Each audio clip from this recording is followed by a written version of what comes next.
Pharoahe Monch is, if he wasn't a rapper, he would be a jazz musician, or you know, he has the relationship with rhythm of a bebop jazz master.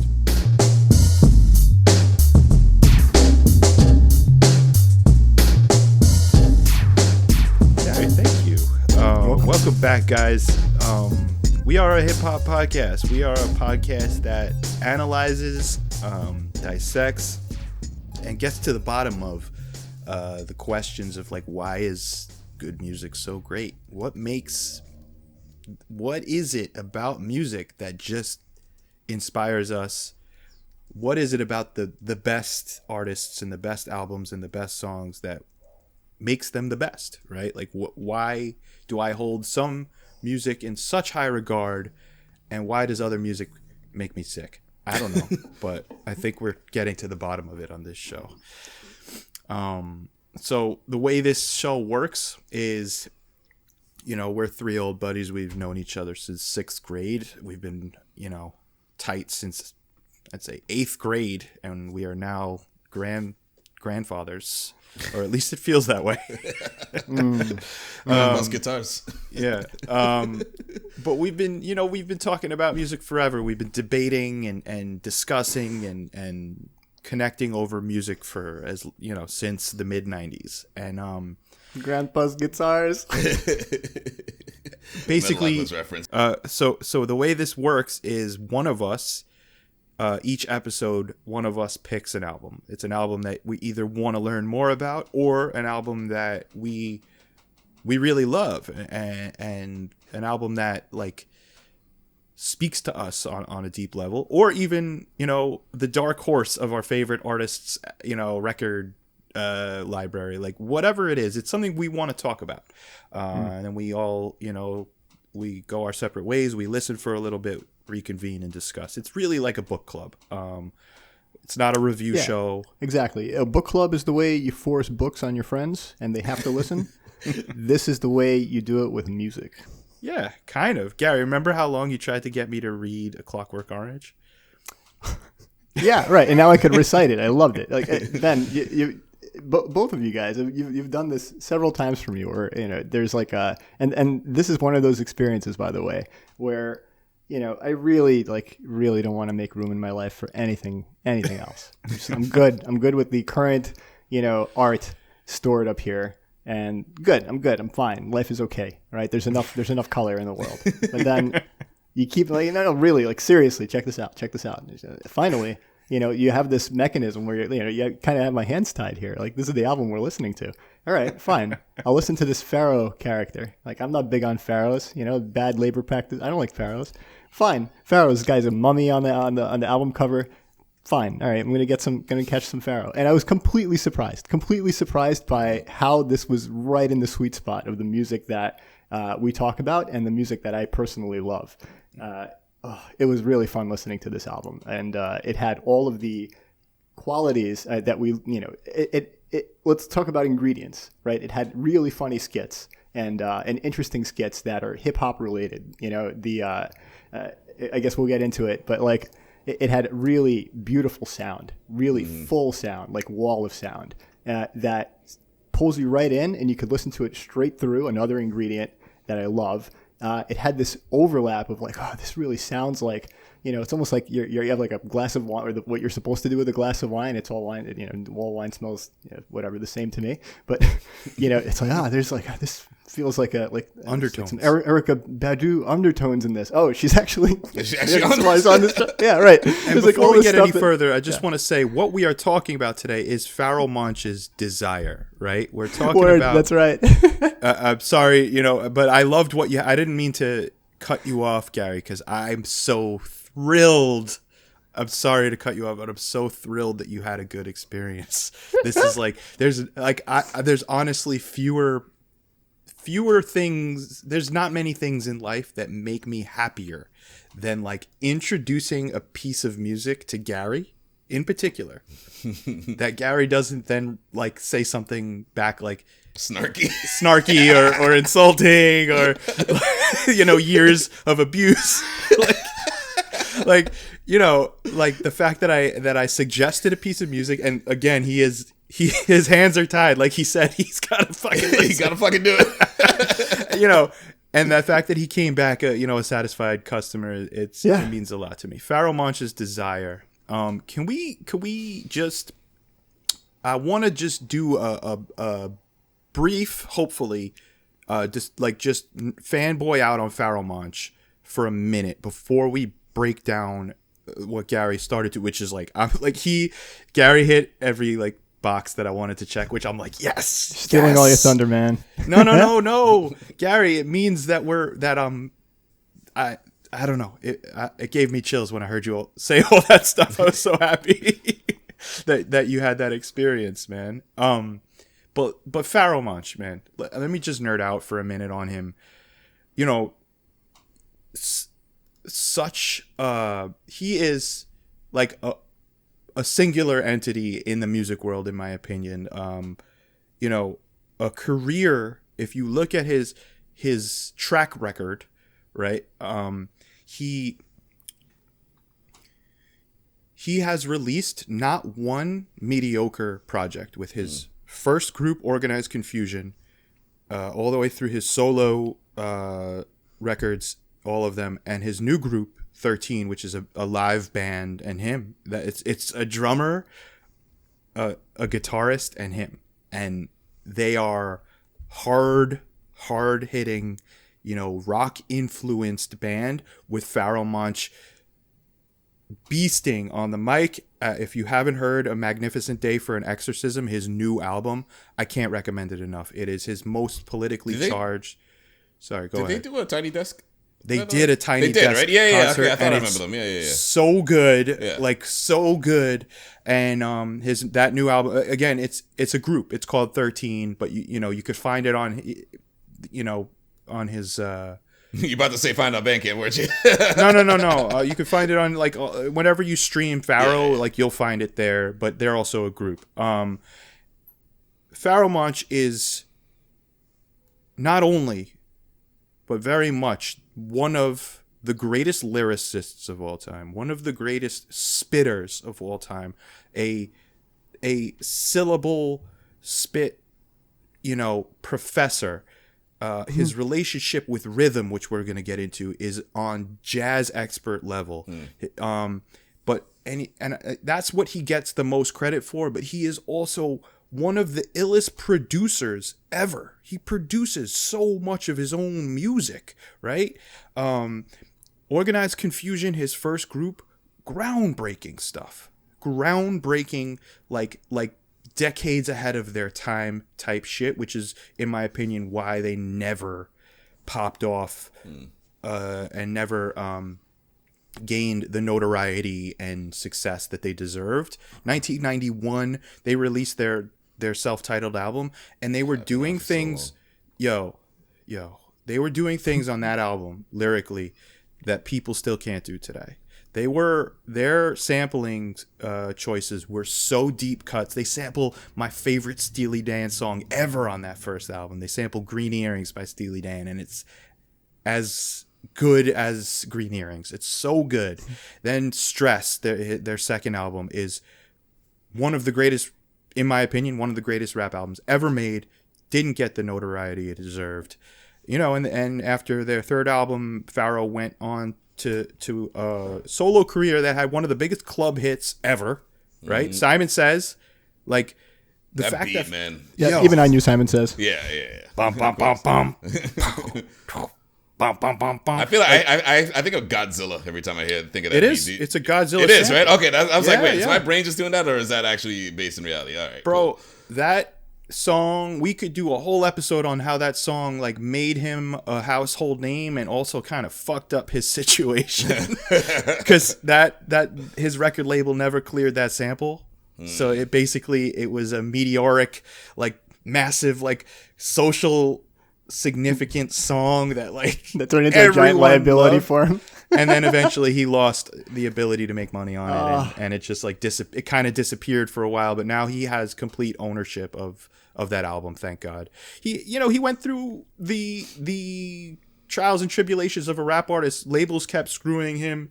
You know, he even said one of the greatest lines on this album. He says, "I'm a slave to the label, but I own my masters," which is like pretty cool. So much in there, right? He owns his masters, meaning the master recordings of his albums, meaning he makes a lot more money than someone who doesn't own the masters. You know, it's to go off of that for a second. That's something that is a lot more. It's not important. It's always been important, but it's people are doing that or trying to do that a lot more recently. Like there's been like an empowerment movement. In the music industry, like, you know, like industry rule number 4080, record company, you know, we all know the line. Yes. But so that still reigns true. But it's funny because this album's from 2006. So he's talking on some shit that like now it's like, again, it's still not that common, unfortunately, for people to own their masters, but people like at least have the knowledge that, that's what I need to be doing. When back in 2006, like I feel like people weren't as like in tune to that or I guess didn't have as much opportunity to actually follow through with that. So the fact that even back in 2006 he's talking about that and actually was owning his masters, that speaks volumes. Like he was kind of ahead of his time in that. It sounds like he was coming up and developing. You know, he was creating music. He was in the sweet spot of his career all through the time that all this shit was shaking out in the record industry and in the music just starting industry. To anyway, right? Right. Like 91 through 2006. Like that's everything. That's CDs. The whole era. That's Napster. That's Limelight. That's Spotify taking. It's everything. Yep. He saw the entire spectrum. Yeah. And Gary, and hit every branch on the way. Yeah. I want to get back to you now, Gary. I really, I kind of pulled the rug out from under you there, and I'm sorry about that. But now it was a long rug, man. It was a long fucking rug, to be honest. Well, let's get back into it, man. Like, so I kind of alluded to this when I picked it.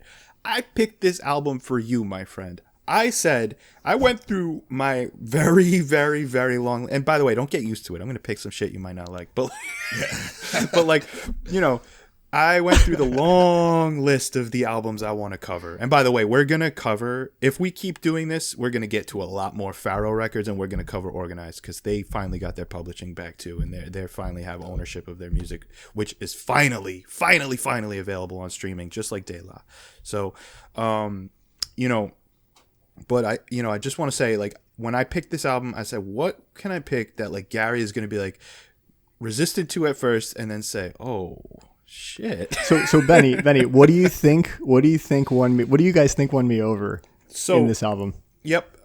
The reason I picked it is because I know you are someone who goes, okay, yeah, you're incredible at rapping, but why do I care? Right? Like that's like one thing we covered in my opinion, the greatest alive, which is Royce, and your reception of Royce 5'9" was he is incredible and maybe the highest level of talent, but I was disinterested because it was just so much where what's gonna hook me in, right? And this album is filled with musical beauty, with singing, with song structure, and intriguing themes.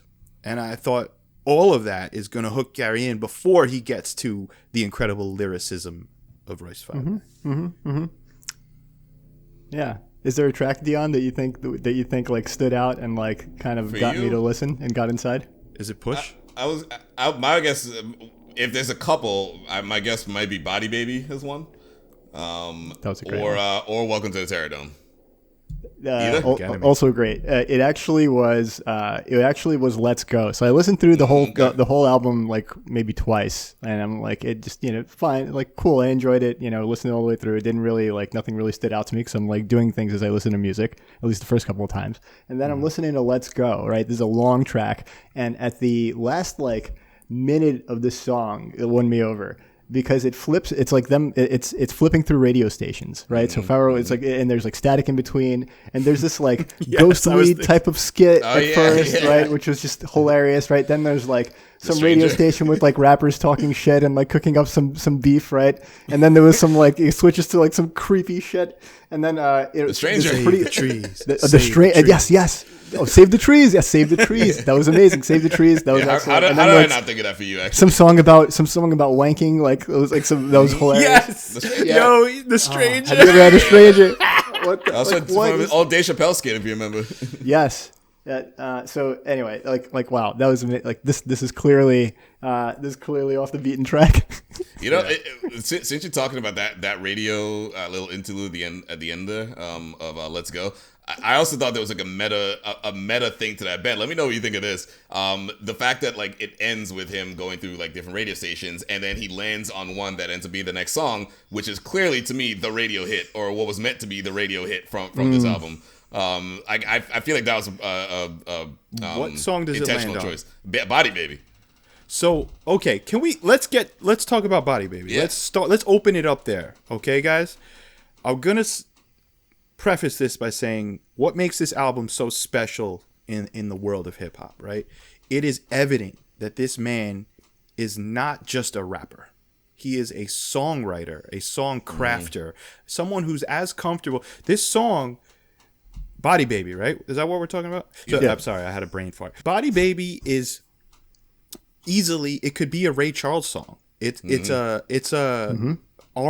very old R&B juke joint with a New Orleans almost like you know. You gotta move while listening to it. Like you have to move. It's not. You have no choice. If you take out Pharoahe rapping, if you take out Pharoahe rapping, that's an old R&B song. Yeah. That's not boom bap.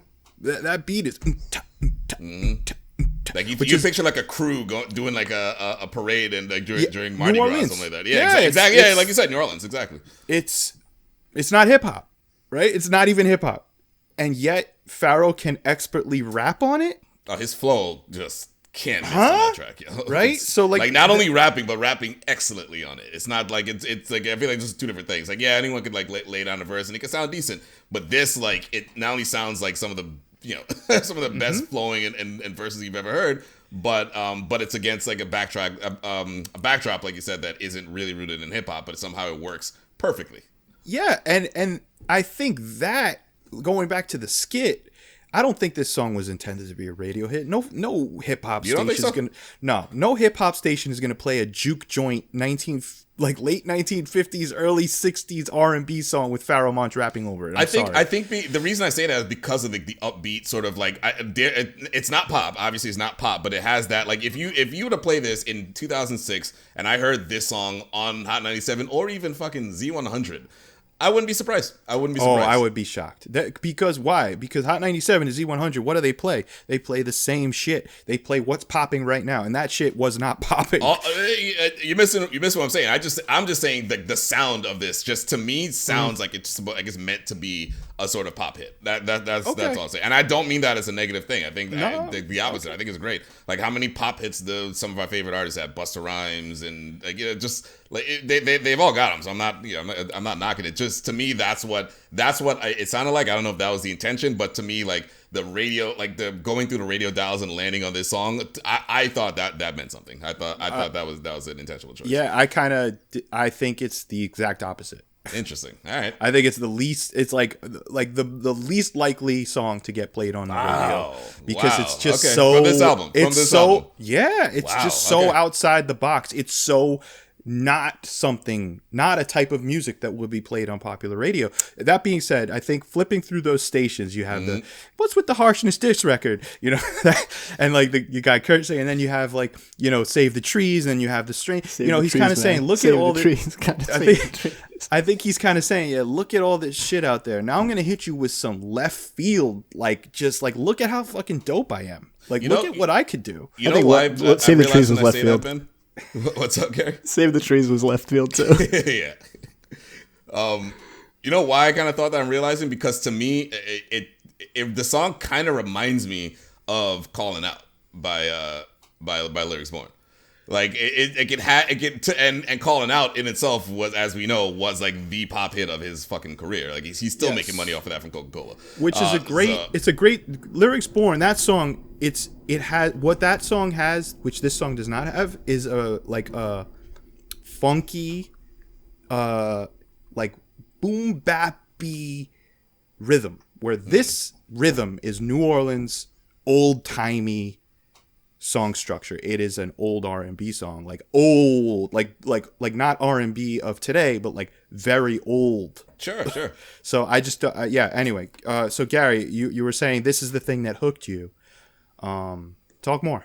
Yeah, talk to me, baby. It's for usually, I think for basic bitches like me, it's something, like it's something. It's not going to be like the deepest metaphor that he says, right, or like the thing that's most nuanced that you want to rewind. That I'll have to rewind 7 times before it lands. That's later. But at first, it's something funny. At first, it's something incongruous with with the rest of the music. Something that's clever. That stands out, that's left field, like Save the Trees, right? or something that's like, you want to rewind, but not because of like, wow, that was really smart, but also like, what the fuck? Yeah. So I like that there's an art project bit to it, right? And that kind of let me get into the rest. That kind of opened the door to the other dope songs on the album. There's great storytelling on this album. So like the song Trilogy. Amazing storytelling. Holy shit. And the flow throughout the whole thing sounded amazing. Just like looking back at like notes that I jotted down while listening to it, it's a lot of like, wow, that flow is so nice. Oh shit. It was like listening to an old school rap song or listening to a song of a different genre, this or that. But like it like you're right, Dion, like you really get engrossed in it. You really get into whatever genre it is. It might feel like you're, in a totally different place or in a totally, slightly different genre of music. Yeah, but exactly. It's really well executed. You don't feel like it's like some amateur stuff. Yeah, 100%. Gary, I love that that's what hooked you in, and I had a feeling that's what would hook you in that skit. I was like, oh, Gary's gonna love this skit. Cleverness. It's cleverness and flow, right? Like it's a lot of cleverness. So I'm glad that once you were hooked, the rest showed up for you. Trilogy, I mean, to close out an album, because that was the original closing song. The last song was like a bonus type of deal, but Trilogy, I mean, that is like, it's almost like a what's the word, like a Tarantino film. It's out of order, right? You kind of get the finale where you're thinking one thing, and then when you watch the chapters before it, you reveal that maybe this guy's a little twisted, and it's not his it's not what we thought it was, right? Like, how cool is that, Dion? Like the song Trilogy that, you start with the end, and the end is like, why is all this happening? Like, what's going? It's so cinematic, right? It's like Undone almost, right? Kind of, Right? yeah. In a way, and it is broken up into 3 acts. Like it's You get the ending. It's Carlito's Way, right? Carlito's Way starts with the ending, but like this is a little more like you start and you're thinking one thing, like how did this guy get here? Why is he so upset? And then by the end, or like once all the chapters play out, you realize this guy's a little deranged, right? Like it's like, wait, I thought should I be on his side? Right? What's happening there? Yeah. It's like a Tarantino movie, or like Memento, or like it. And Pharoahe has said he approaches his music in a cinematic way. You could definitely tell. You could tell. Yeah. Yeah. And this was, I mean, one of the greatest story songs of all time, right? You can't like top tier, up there with Rewind, with Impossible, with like 60 Ghostface songs, but like I got a story to tell. Things we've been doing for money. Yeah. Yeah. The heist. All those. Up there. Was so good, man. What a way to close out the album. That actually, so I actually wrote down a quote from Pharoahe that I also think like sort of speaks volumes to just the way he approaches music in general. About that wedding intro. He goes, he asks if he writes beats or if he composes a beat around a rhyme. And he shed light. He basically said, I mostly write to music, even though I know I sound freeform a lot. Then there are times where I'll have a concept and I'll hold on to it until I come across the right music that makes a marriage. On Trilogy, I had a concept and we fit a lot of music around what I was saying. So that I think is interesting. It may be a little bit different from what we may have thought about the production of that song, but it just makes it better. So what does that mean? I really want to understand, because like process is everything when you're somebody who has a career as as storied as Pharoahe Monch. Like, you have a process, you stick with it. This is how you make music, and maybe it comes out half formed at first, and then you add the texture, whatever. I'm thinking of, I just finished watching the Beatles documentary of them creating Let It Be, and it Ben, you certainly know this. Dion, you certainly know this. But for me, it wasn't obvious, even as like somebody who used to play music. The way that good musicians make music is they don't do everything at once. They have a piece of it, and then they start to build around it and see what feels good, and maybe add the concept last, right? Maybe the rhythm and the flow is first, and nothing else, right? And just gibberish at first. And right. I'm curious how Pharoahe does it. Is it like that? It sounds like it's maybe rhythm and flow first, or in this case, right? And then he had a concept that fit right to it. It was very easy to just put the two together. It sounds like this point, it's a concept itself that came first. I think even before the lyrics, before the music, before anything, I think it was the concept. He built that out, and then from there, it's like, well, my guess would be probably started writing at least some of the lyrics so we can get the content, right? And then build the music around it. That's based on that quote. That's what I'm assuming. But that's interesting. And Gary, the only thing you said that to me that I do disagree with, you said that what all good musicians do. I don't think that's necessarily the case. That's what those good musicians did. But I mean, you could take another great musician. I mean, I can't think of an example because we don't know the processes of most of these musicians. Oh, no, I'm talking about the ones that survived. Like the ones that died at 27, they don't need to do this, right? I'm talking about the ones that keep going. It's you have to have process then. It can't just be like, raw talent and heroin. Like at that point. Gary.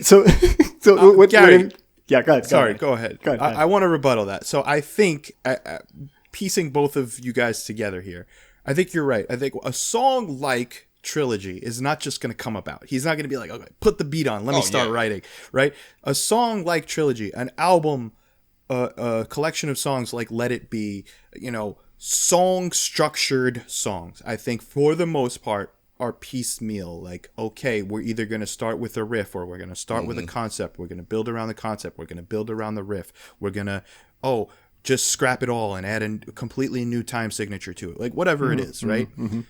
But you also have an album by John Coltrane called Ascension, where I don't think anything was written. I think it was just free form ideas, everyone creating in the moment. Or Jack Johnson by Miles Davis, an album I don't even know if they even discussed anything before they hit record. That's what it sounds like. It sounds like in the middle of a Fish concert we were just talking about, these ideas are being formed in the moment. And that's what he starts off that same quote. He literally said, even though I know I sound freeform a lot, basically what he's saying is like, that's by design. Like, I ain't freeform. This is actually quite the opposite. There's a lot that goes into every second of this of my music. So I thought that was really informative. And I think like that speaks volumes to, I think Pharoahe Monch is, if he wasn't a rapper, he would be a jazz musician, or he has the relationship with rhythm of a bebop jazz master, right? So like he can bounce between before the one, or not the one, but like within the beat, he could go before or after. He could jump in and out. He could fucking do gymnastics, but never once is it sloppy. And that is the stuff. That is the stuff. If you listen to 91, their first album, he's doing shit like this. And that was when they weren't thinking about song structure really. It was just kind of like, put the beat on, fuck counting bars, let's go 50 bars. Let's just fucking, it's crazy. It's just spitting. So like his relationship with rhythm is so special, which brings me back. I know I complain a lot, I get it, but the shit that I don't like is when these when famous MCs, people with followings, people who have songs that make waves, and I listen to them and I go, this guy, like, he's got like rhythm that doesn't, change, and that is just like everyone else's rhythm. The relationship with the beat is almost not even there. It's just, when Pharoahe goes off beat, he comes back in, right? Almost like when a jazz musician goes on a big run and then brings it back into the pocket. Back into the pocket, yeah, exactly. Where these guys are just which is behind the beat, but like, okay, that's a trick that landed, and now you guys are just like, it's not impressive, Pharoahe is so impressive and musical. It makes for a really rich listening experience. Yes. It kind of his I don't know if you would call this his cohort or not, but like, I mean, clearly Erykah Badu is in there, but like, when I listen to Erykah's music, or when I listen to like a Guru album, right? Like listen to like a Jazzmatazz album or something, like I get into a similar mode. There is a lot of overlap, and I think and clearly collaboration within that genre of music. But I think it is kind of a genre within hip hop where they lean toward other. And maybe this is like when you're talking about a concept, Dion. Concept came first. I haven't listened to a lot of Pharoahe Monch music, but to me, if there was a concept on this album, it would be that shifting between slightly different takes on what hip hop can sound like and doing it really well. Yeah. Yes, I agree. Nice. This whole album is just like, let's see where we could go with this, and somehow it's all works in continuity with each other. It's like somehow the sound of each song flows well into the next. But how many different genres he's covering on this album, between gospel, soul, hard rock, old R&B, jazz. Like Pharoahe's approach to this album in particular, right? Like when you get to his latest work with 13, there's a hard edge to almost all of it. It's overdriven guitar, rock beats, and it's done so well. It's not like most of that rap rock shit that is garbage. It's like really a perfect fusion of rap and hard rock. But like on this album, I think he's just kind of saying, let's go down each avenue. Let's do it all and make it flow and be somehow there's a continuity here. That part, I think, is his producer's ear, where each song falls. Yeah. The tones of each song, even though they're different genres, maybe they're sharing some quality of tonality in the musical parts of it that make. I don't really know. It has an acoustic feel. But there's multiple producers on this thing, so it's not like Pharoahe is the only one that produced it, and so that just makes it even harder to sound like it's that succinct when you have Pharoahe, you got Alchemist on the track, you got Mr. Porter, Black Milk produced something but somehow it all sounds like it just sounds cohesive. I mean, obviously it's because Pharoahe is some brains behind it. Yes. He put it all all together. He was involved for sure. For sure. He's the Osiris of the shit, you could say. Yes, exactly, kind of. But no, like he wasn't shopping for beats. There's no way someone's like, oh yeah, check this beat out. Like he was there, right? He crafted these songs with these producers. You could tell. Yeah, man.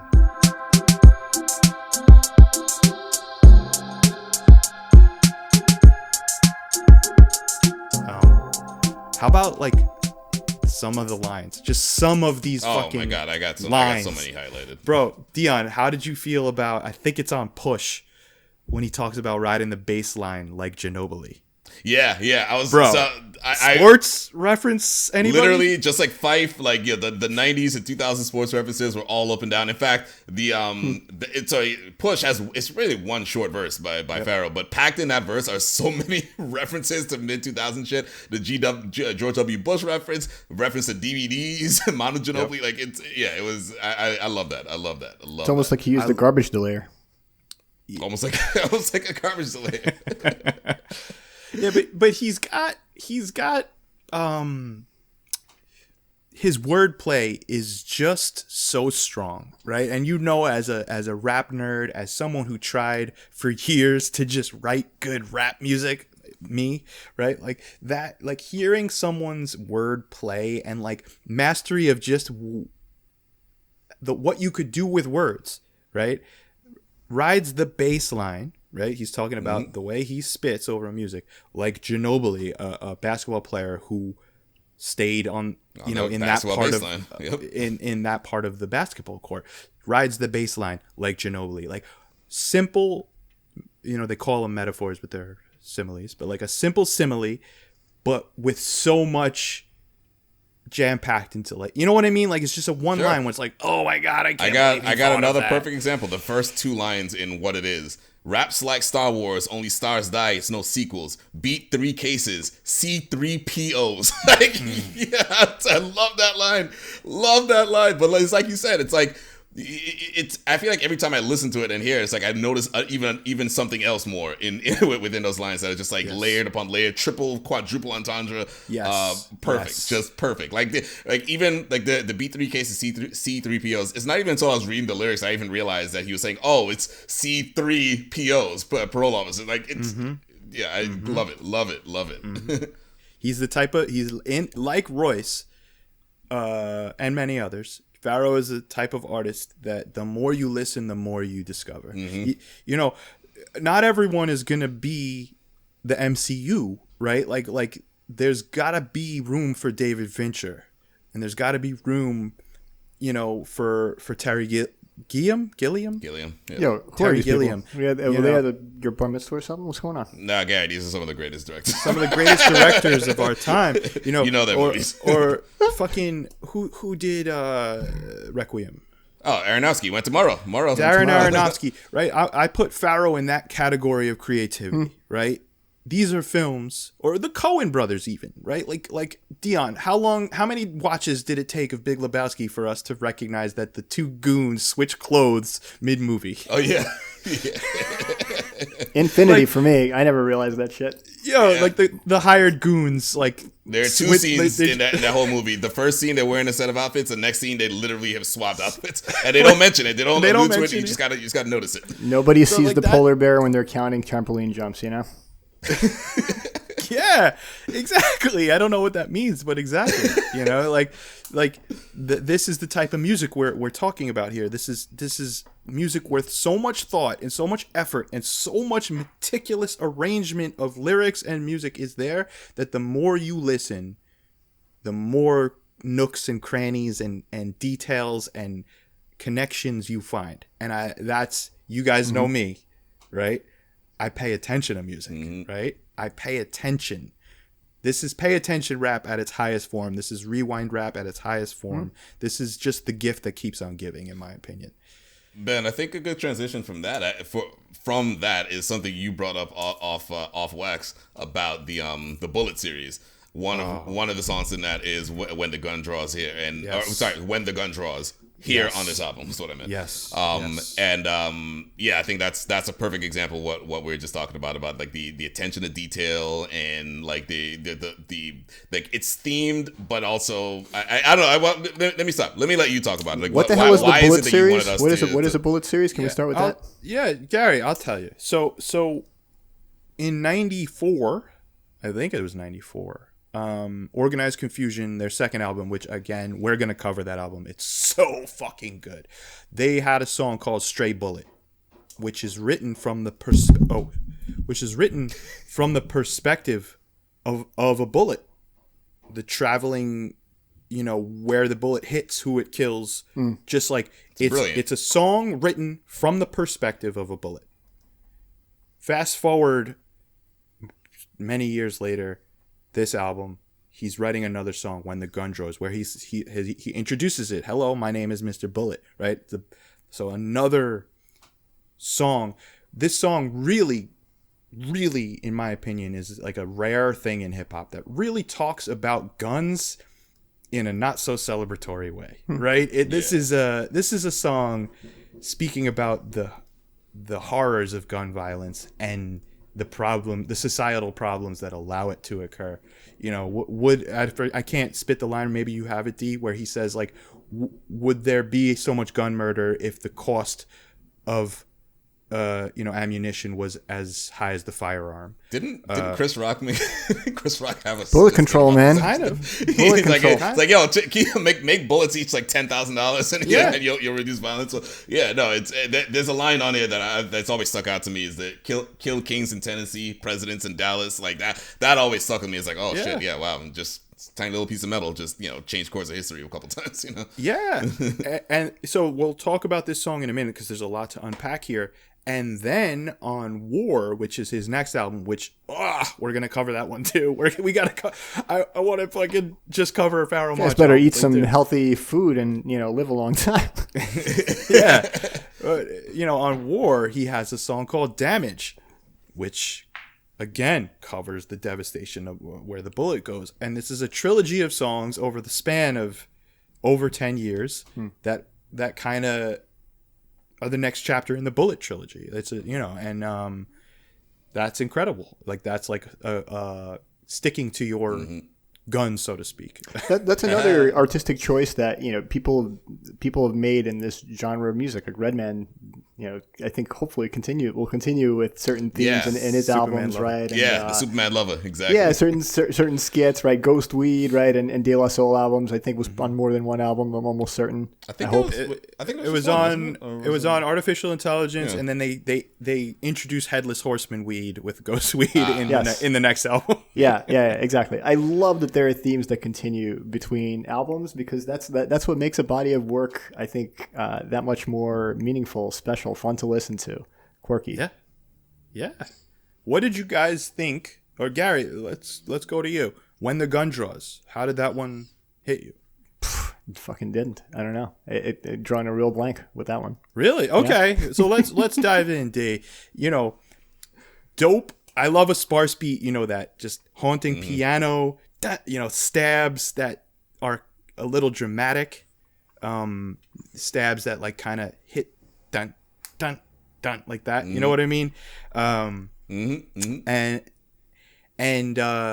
you have a song that's literally written from the perspective of a bullet that on an album that's so vast in scope already, that's really just kind of examining and pointing out how insane it is, even with the skit, right? The father who, how can we in this country, I don't know if that is a real so so it's a recreation of a real speech by Columbine victim's father.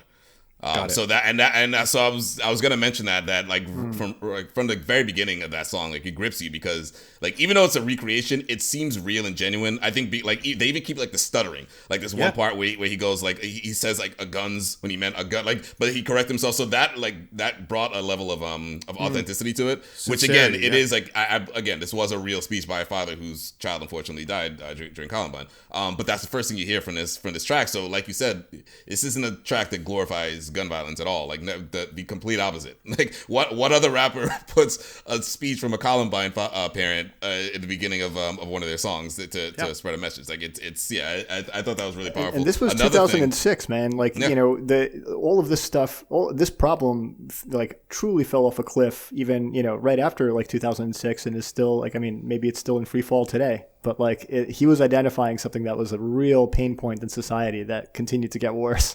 Sure. Yeah. Exactly. Yeah. We're still talking about thoughts and prayers. Like once it's not obviously it's no laughing matter. Like it's what within the last few weeks we had another a school shooting. Whatever. The point is, Gary. You're right. It's not something that he's like it's not a brand new concept. It wasn't a brand new concept at the time, but it just is interesting that like he's taking his time out on his major album to point this out and have it be part of a trilogy of that's focused on one theme. Like Ben, are all those other those other songs more than 90, the other songs in the Bullet trilogy, are they as sort of deep and serious and as sort of message sending as this one is? Yeah. Okay. Yeah, they all are, and they're all different. That's the cool. They are. Because I gave them a listen a few times before this, and they all have a different. It's hard to explain. The vibrational delivery is very different on each one, and perhaps the angle he's examining it from are different on each one. Yeah, exactly. Yeah. And the fact that it spans over the course of how many years did we say it ended up being? Like 13 years or something like that? Yeah, between 94 to 2010 or 11. Okay, yeah, wow, yeah. So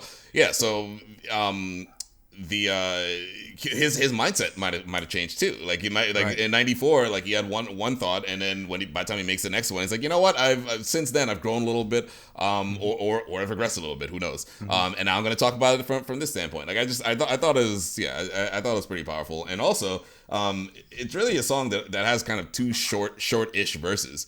But it sounds like a much bigger and longer song because of the subject matter and how heavy it is, And Mr. Porter, Dion Porter, who, of D12 fame, but like also just an incredibly talented producer and singer. Right? I did not realize he was a singer until I listened to this album. I was like, because I kept seeing like featuring Mr. Porter. I'm like, yeah, but who's the singer? I didn't realize that was actually him.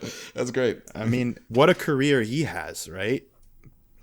Member of D12. After Proof passed, he became Eminem's go-to hype man whenever Eminem tours. That freestyle on what was it on was it Westwood? Yeah, Tim Westwood. Yeah, exactly. The Eminem Mr. Porter freestyle. He is a lyrically gifted, awesome, dope MC who's made great solo music and appears and produces on so many people's albums. And he's connected to Pharoahe. They've worked together a lot, and this is just another beautiful example of that.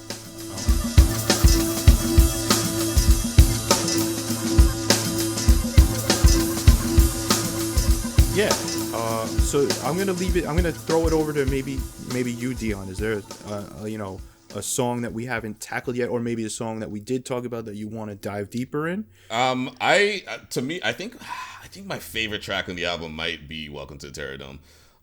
So let's just preface this. Thank you, D. Mm-hmm. How rare is it in hip hop? It's the only genre that I could think of where covers are basically non-existent. You could name I can name on my hand actual covers of songs where you actually spit the artist's lyrics, right? Like that is not something that occurs much. It doesn't happen. It happens. But usually more often than not, it's usually like they're sampling the work, right? And they may include like a little bit from that song, but mostly like it's like paying homage by sampling. Exactly. Right. Word. But covers are very few and far between in hip hop, and they're common in every other genre of music: country, rock, metal, soul, you name it, funk. You'll get covers, but not so much in hip hop. Right? Yeah, because I mean, it's a reason for that too. I mean, it's like because if you got to cover a song, like you could easily be accused of biting. It's like, yo, I made those lyrics. Well, why are you saying my lyrics? I don't know. I think actually covering, giving writing credit to a song is not biting. It's just covering. Yeah, that's paying homage. That's creating derivative art, which is art. That's fine. A lot of what I've noticed is, which is also like fine and fun. It's easy, right? It's easier. Is templating. Right, like where you there's a Slick Rick song, it's a famous story. Like this is a template for a story, right? And then you create a different version of it. There's a Snoop Dogg version of it. There's a whatever it is. So and so makes a version of it, and it is paying homage to some extent, but it's not the same as covering a song with your own style. Like here's a Pharoahe version of it. Right, All Along the Watchtower by Jimi Hendrix is a Bob Dylan cover. Right, like think about all of the great. There's great cover songs out there, and this is one of them. He covered it, so he covered Chuck D and does it so well, and then gives the 2006 version of it in the second verse. Love that. So dope. What? Yeah, take me through that, D. No, it's really that's what it comes down to. It's like the first few times I listened, before I like looked at the credits or whatever, I straight up thought, I was like, wait, did he get Chuck D to actually to try? Because he also kind of sounds like him too. Like it's great. Like he like changes his voice almost to sound more more like him as he's doing the cover. But it's just you know me. Flow is always important to me, and his flow in this is just great. And I love the backing track or the sample track is Come and Get It by the Third Avenue Blues Band, a 1970s I don't know if you call it funk. I have to listen to the actual song again. But you know, just something about this track. It just sticks out to me. Like this is like I want to bump this track. Like I've been bumping it while driving around. Like this the sound just, you know, Ben, you always allude to something sounding sonically great. Like I just love this song. It's not really anything specific. The horns, and it's just energy too. Like, and it's also something that's very important to me with songs. Just like it's just got that energy. Just welcome to the Terradome, boom, boom, boom, boom. Like the drums, like I don't know, I'm all over the place, but it's because like that's what the song does. It just gets you thinking, gets you hyped. You know, it's an amped up song, and it is a true like a love letter to Chuck D. Right? Like he does the Chuck D thing so well, right? Oh no, man. Like but like the voice, like he's Varro is a great voice manipulator. He's got a great singing voice. You know, he could go up high, he could go down low. He could stretch it out. He could be staccato with it. Like he really is like a master of his own voice, and he does the Chuck D thing so well here. You're right, D. And also like in that second verse, he just goes off on like so many different institutions. Like the government, United States government is just a facade. The Catholic Church got ties with the mob. It's like he's just going off at everyone. Just everyone who you got beef with. Like just air it out here, bro. He's not afraid. Not afraid, exactly. He's not afraid to bring up some shit. You know, he definitely brings up some shit in all his albums, and his newest one is just it's all the shit. So yes, some other shit that he brings up in the first, like, I feel like the first like 4 or 5 tracks on this album, he really alludes to slavery and like and you know, sort of comparing that to the music industry. Something a lot of, you know, artists who, again, I even in this early in this podcast, you know, I referenced Tribe Called Quest, you know, the industry rule number 4080. Yeah, he talks about it a lot. Like in Free, which obviously in itself, the track, the name Free. Don't take that merchandising, snatch that publishing, package that black ass, ship you to London by way of France, Germany, Dublin, a railroad to underground like Harriet Tubman.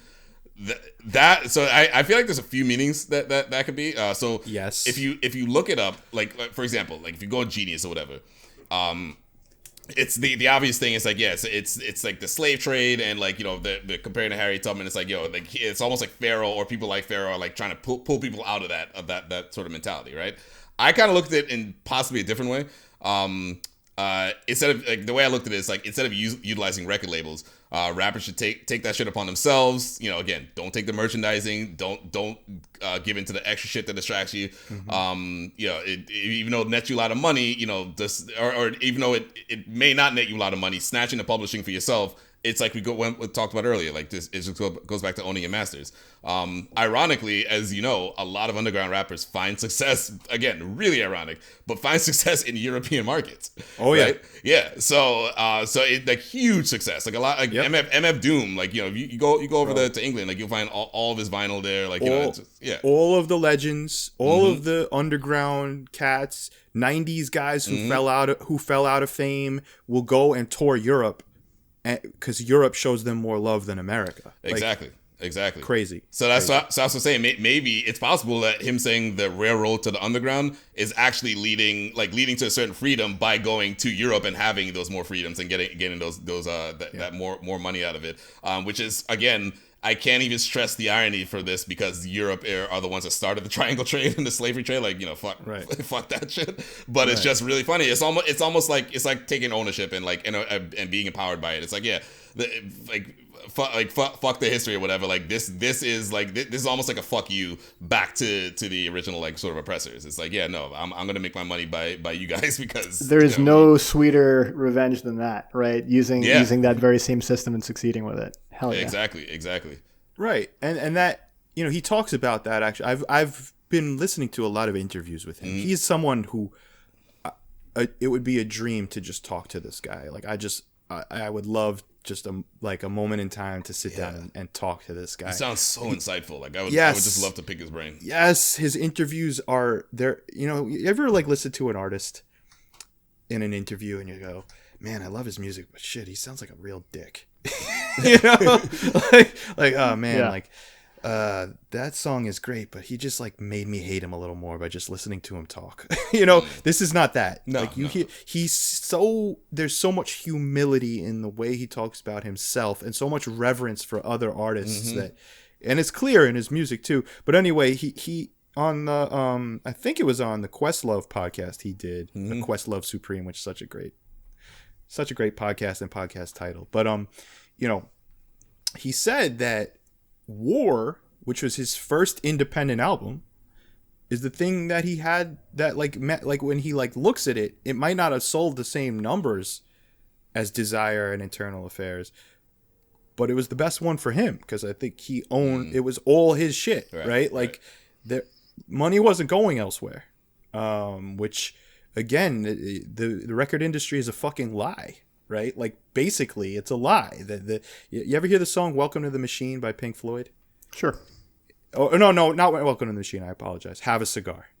Sure. It's basically written from the perspective of a record guy trying to entice the artist to sign on the dotted line and sign their soul over to we're gonna make you a big star, we're gonna make you a big hit. But like even in 1975, when that song came out, Pink Floyd knew what was up. You know what I mean? And like, it's I think like Pharoahe is discovering that, like, over his career, that like doing it yourself, maybe you won't be in as many people's ears, but you're gonna be making way more money. It's gonna be all yours. It'll be your success to have, and you won't be being fucked. It's by the record industry. It's like a good comparison to like it's not even modern anymore, but like Breaking Bad. If we've all watched Breaking Bad. Remember there was that point where Walter, he takes out. Well, spoiler alert. Walter takes out the bad guy. I'm not gonna mention who, whatever. King Koopa. But then I think they're all bad. Yeah. Well, that's exactly, that's the point. But it takes him out, and at that point he was just an employee. And he was getting all this fucking money. Now he wanted to do things himself, but he realized there's overhead and there's all these things. And it's like, yes, we're gonna be taking. They came to a realization that they're still making a shitload of money, but yes, their take home is going to be a lot less. But the fact that they own the market, like it's just better for it's better. You're not answering to anyone, right? You have no master. You are now you're a master. So eventually, like the idea is that at some point it'll grow, and the idea is that you then become one of these. One of these top people.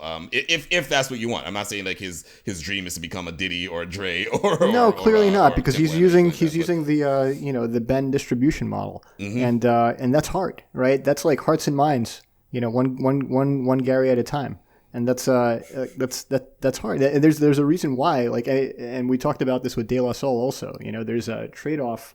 There's certainly a trade-off when it comes to turning your face away from the music industry. Trade-off is people don't hear your music, right? It's tough for sure. It's tough, right? It depends what you're going for, and if you're going for being an artist, then obviously more freedom is better, and you don't need a giant audience, right? If you're going for commercial success and that's your primary driver, then there's your answer. Yeah. I think the best example of that is a group that I would love to do a Side Trips episode on, which is Wolfpack, right? This is a group. Nate would have to be involved in that. Oh yeah, this is a group because he's really the whole band. On Nate, actually, yeah, that's where he is right now. He's composing. On that theme, right, of what we were talking about, this is a group that never had a record deal, that has like their guy, like the band leader Jack Stratton, like. And with the rest of them, his mind and ideas has made them so successful. Even though if you ask most humans, "Hey, you ever heard of Wolfpack?" they're going to say no. But they sold out. They're the only unsigned group in the history of the world to sell out Madison Square Garden. Seriously, wow. No record deal. Wow. Whoa, just the Ben method. Shit. Wow. The Ben method. Yep. The word of mouth. They had so many great schemes, Gary. They had a scheme once to fund a tour. They made an album that was complete silence, because Spotify is how people listen to music, and they only get paid a fraction of a cent. They literally told all their fans, all right, this is called Sleepify. There's no music. Play it on repeat as you sleep. And every stream we get a little more money, and we're going to put on a free tour. Wow. It's amazing. It's very funny. And they followed through? They followed it through. Oh, nice. Spotify got to them, after a while. Eventually, They're yeah. like, hey, man, As- you as can't one put out silent music. Come on. Yo, that was my exit plan. You remember that? Yeah. Was it CB4? Yeah, no, it was Pootie Tang. It was Pootie Tang. Welcome to the new hit by Pootie Tang. We'll cut this off for the audio. Leave it all. So funny. What were you saying, Gary? I don't know. It couldn't have been important. All right. Well, with that. But at any rate, we got off track a little there. But an interesting thing to examine, right? Yeah. Like ownership versus celebrity. What do you want, right? Exactly. Gary, in our last Redman episode, you said you think Redman's a Gennady, right? And just for the uninitiated, like you identify deeply on a like a guttural level with like the strangeness, off the beaten pathness of Redman, right? For me, I'm not musically gifted. I have an artistic nature, but I've never really honed any craft very well. But I feel like Pharoahe is a Benny, right? Like I feel like Pharoahe probably listens to the music I listen to, thinks in weird directions the way I think. Like I just relate. I feel like this is gonna sound so stupid. Sounds romantic. But I feel like me and him would be best friends. It is romantic. Yeah, because he sounds like a music nerd. It goes back to like his interviews being great. Like he just sounds like a genuine fucking music nerd. Like he's a musical kid. For those, I want to go to tomorrow. Right. I want to go to a Fish show I want to take Pharoahe Monch to a Fish concert and just get weird. Yeah. Well, Benny. Pharoahe and DJ Premier. I don't know if you want to fight over him, Dion, but like Benny could have Pharoahe in the draft. I'll take Redman. Who would be your rap best friend, Dion? I was just thinking about like you just got that in my mind. I don't know. All right, think about it and get back to us. Personality wise, maybe Danny Brown, maybe. I don't know. I don't know. Okay. I'll take that. Like only in Indiana though. Like Danny Brown's like your Indiana guy. Yeah. Well, I mean, is there an avenue you guys want to go down with this album? Is there something that came up in your listening that really jumped out at you? Because I could just go through every song and go, "Wow, this shit's awesome." No, my just the musicality of it. Just the album structure. Like you could have song structure and then you could have album structure, and I feel like this just like kind of it perfects both. Yes. And yeah, just like there's multiple themes on this. Like like I said, the first 4 or 5 tracks like really deep deals with record companies, again comparing to slavery, having your own sort of your own thing musically. Then it gets into like the last 4 or 5 tracks are actually like sort of female centered and relationship centered. It sort of flips the script. And then what's funny is that the bonus track, at least on Spotify, does come back to the original theme of the first 4. So it kind of does wrap it up. And interesting they didn't. I'm talking about Book of Judges. I guess it wasn't in the original. It was not. Yeah, I guess Trilogy is the one that actually ended it. But I thought it should have stayed. I think it worked. Book of Judges is like his kind of first example of like, oh, you want to hear what hard rock sounds like with Pharoahe Monch spitting over it? Here you go. That's like a prelude to 13. Exactly. The song Desire, okay? I feel like the first few songs are rooted in soul music, in inspirational gospel, choir-esque sounds, which are so beautiful. Yeah, really full sounds. Yeah, Free. Let's just saying, like, let's talk about album structure. Free, right? The first real song after the intro with the choir singing, right? It's like a march. You could, spit in my face, hold me down. It's like a very much like a protest, like getting you ready for war in a, spiritual way, type song. Desire is like beautiful strings and just like a beautiful song, right? And what you hear, something that really we didn't get into, which I think we should discuss, what's so impressive about Pharoahe is between Desire and Push, you hear, I don't know if you heard, yeah, he's gasping for air, right? Pharoahe diagnosed since high school, I think high school, or maybe earlier. Earlier, actually. 13 months is when he got diagnosed with asthma. Asthmatic man who spits like that. Yeah. Can you think about that? His lungs, he has a disease, a breathing disease, right? Where it could get really hard for him to breathe.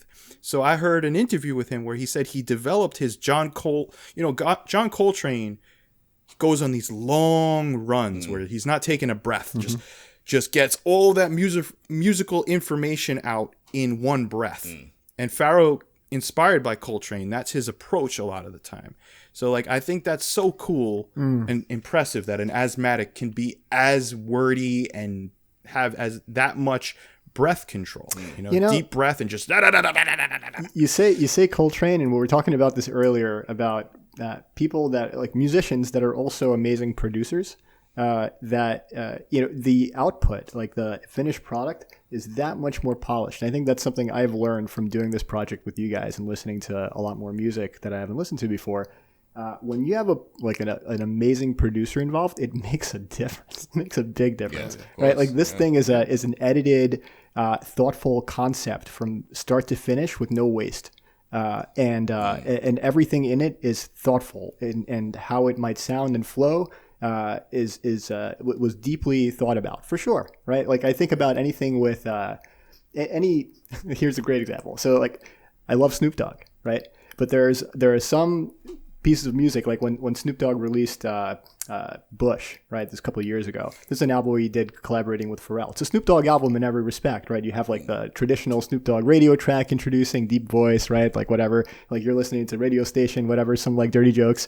And yeah, exactly, like great. And like, whoa, this feels really put together. What's the ingredient? Oh, okay, Pharrell produced it. Okay, great. Yeah, there we go. Like when you have an amazing producer involved in something, the output is really different. Duh, yeah, but like shit, it really occurs to me with something like this. For sure.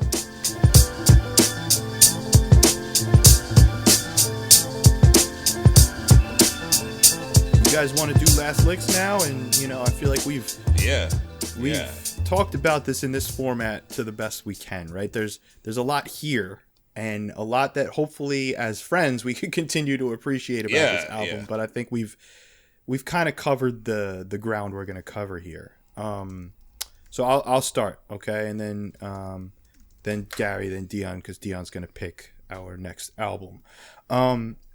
So if you look at Pharoahe's output, starting all the way back from '91 with Organized Confusion, he's never put out an album after an album, right? It's never like, oh, what's gonna be your next year's follow up to this one, right? Follow up, yeah. He takes his time, right? He is a quality over quantity motherfucker to the highest level, right? He will. I heard this was he's on a he's been on a podcast a few times. It's called The Crate 808, which kind of covers a lot of the music we cover in a different way. We're a little more free form and weird with it, but similar genre, like the type of music we listen to gets covered there. It's a great show. Highly recommend it. But he's been on there a few times, and he said, like, he might not be working on music the entire time that he's not releasing music, but he wants to make sure that he's not rushing and that he's not beholden to a timeline. He wants to make sure that when he's crafting an album, he has enough time and enough freedom to make sure thought goes into the continuity of the music, and that the songs have a much richer value than a surface level hit. You know what I mean? And it's evident. It's really evident in this album. This is the album, I'd say, of his whole career that I like I said, he hasn't put out a mediocre project, right? I'd say that his lowest is just good. And he's put out several excellent, great. And this is my favorite one. This is the album that, it just it tackles so many genres, and it shines over every other MC that released music in 2006. I'm sorry. like the fact that this guy, I've seen so many people's top 10 lists of rappers, and the fact that this guy isn't in your top 10, like, fuck, what the fuck is your problem? That's how I feel. Like, what? Like, you think so-and-so is better than Pharoahe Monch? Are you out of your mind? Right? I think he is in the category of like lyricism at its highest level, on the same level as Nas, on the same level as Royce 5'9", you know, on the same level as Crooked Eye, and all these like hyper technical MCs. But what he has, what Pharoahe has, is a musical mind above all of them, in my opinion. He's a musical arranger, and this album it's as much about song craft as it is about rapping, and that's what I fucking love. That's what makes this album so special. These are highly crafted, thought out pieces of music, not just rapping over beats. And for that, I'm forever grateful, and I'm always discovering new stuff on this album. So good. Go ahead, Gary. Yeah. I think that what got me really excited, even during this conversation, was just thinking about what he's creating now. You know, when I was listening to this album, I was thinking, wow, this really sounds like live instrumentation, right? This would sound amazing live, and you could tell this could be played live in a room and sound really, really good. So I'm really psyched to hear from you guys that he's now working with a live group. Is it a trio? Is that right? He's working with like a trio. He's got like John just Mayer a drummer trio and a guitarist. So yeah. cool. Yeah, that's cool. He's got like a Bad Plus thing going on. I mean, it's very jazz. Whatever. Mm-hmm. I mean, it's a silly thing to say. It's something like my you hear like a Russian uncle saying it's very jazz. But I'm psyched to hear it. I'm psyched to hear more of his music, and I'm appreciative that it evolves and has many genres that he explores, and he gets into all of it like expertly. So pretty slick. Nice. Yeah. And then going off what you're saying, Gary, about the instrumentation, like for example, on Free, it samples a song called Free by Millie Jackson, 1976. But there are also people credited with instrumentation on this, so I can't tell. I tried to look up. I can't tell if those are just like the original. There's a lot of live.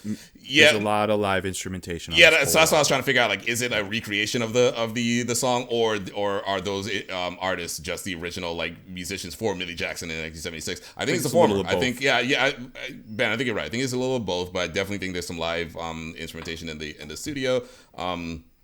Book of Judges, same thing. Like at first I thought it was like a collaboration with a rock band with live stuff, but like, is that Pharoahe? Like, does Pharoahe also play all his instruments? Is he? I wonder.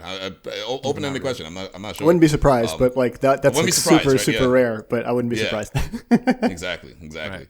But yeah, no. Just going back to my last licks is exactly what I said a few minutes ago. It's I was really impressed by the album structure of this, and what I think the biggest thing I'm going to take out of this, and I think Gary, you basically just said the same thing, is I'm excited to listen to more, because like Pharoahe has been he's been like a god name in my head for decades now, but I never like truly like listened, like gave like an album like a full listen like I did this, but now I'm definitely going back. Like one of my favorite songs by Pharoahe isn't on this track. It's on War. It's the song with Royce 5'9" and Jean Grey. Oh, God, Assassins. Yeah, great song. Listen to that if you get a chance, Gary. I don't know if you heard this, but it's like just a great. I don't know if you classify it as a story song. Yeah, I guess it would kind of be a story-ish song, but concept really good. Yeah, but that's from War. So so now I'm excited to listen to that and a whole bunch of other Pharoahe albums. So that's like the main thing I take away from this. But Dion, check out Internal Affairs. Gary, you too. I'm just sorry to interrupt. Internal Affairs, his first solo album. Like, if you just look at the featured artists on it, you'll have like a mid 90s orgasm. Nice. It's like, what? Yeah. Stranger of an album. Nice. Perfect. I got the next pick. So for the next episode, Ben, you were you talking before about GOAT MCs? You mentioned Pharoahe, you mentioned Royce. You also mentioned Nas. We haven't covered a Nas album yet. I'm going to cover one of my favorite albums that I honestly haven't listened to that much that recently, but it was in heavy rotation when it first came out in 2002. We're talking about Godson. Godson Yes. by Nas is one of my favorite hip hop albums of all time. It's incredible. Give it a listen. I cannot wait to chat about this with you guys, especially since Nas, 2021 was a big year for Nas. Nas dropped like 4 albums, including one like 2 weeks. Well, 2 weeks ago as of the recording of this podcast.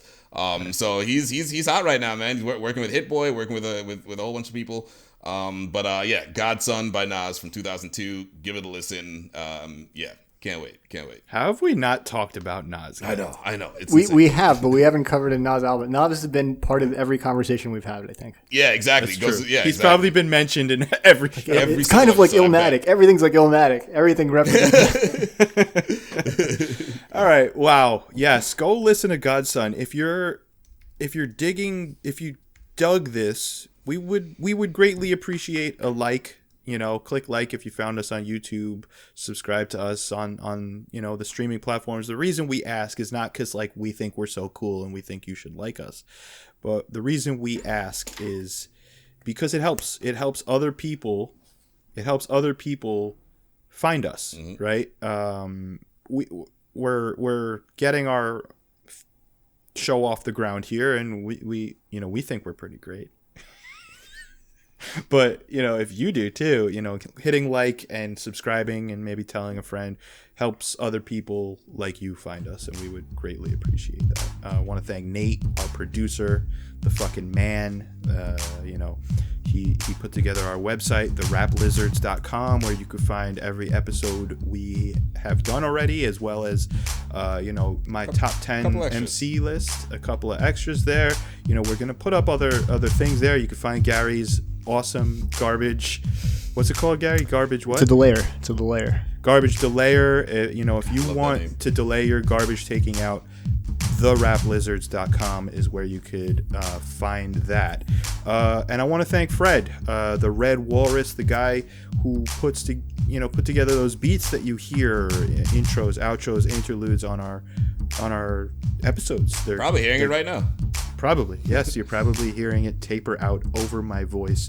Check him out on Bandcamp. You can download his music and support a great artist. All right. I want to thank you guys. We'll see you in the next episode. Peace. Peace.